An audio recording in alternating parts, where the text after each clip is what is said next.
Here's my problem with the legacy of Rosa Parks. When we think of the civil rights movement, the first woman who usually comes to mind is Rosa Parks. But before Rosa said no to giving up her seat, there were two other brave women who weren't about to give up theirs either. Irene Morgan and Claudette Colvin both had incidents on a bus in the South during the 40s and 50s, where they refused to give up their seats to white people, and both of these women ended up going to court for it before Rosa Parks.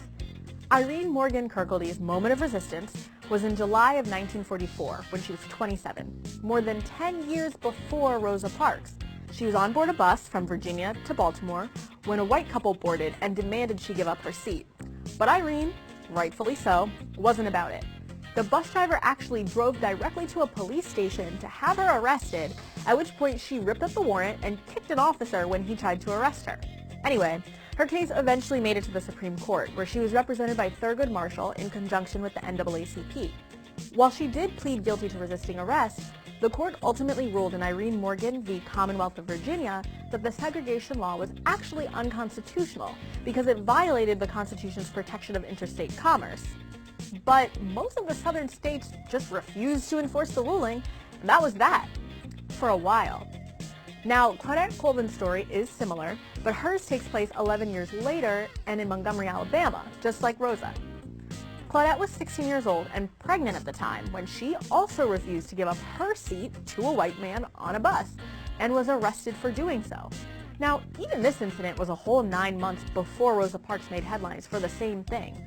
But the reason we don't hear about Claudette is because in the early days of the civil rights movement, the NAACP and other groups often orchestrated different acts of civil disobedience on purpose.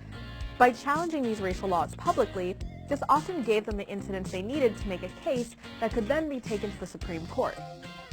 The NAACP originally planned to take on Claudette's case for this very reason, to use it to reverse these discriminatory laws in court. But some theorize that because she was a pregnant, young, dark-skinned girl, she wasn't seen as an attractive candidate.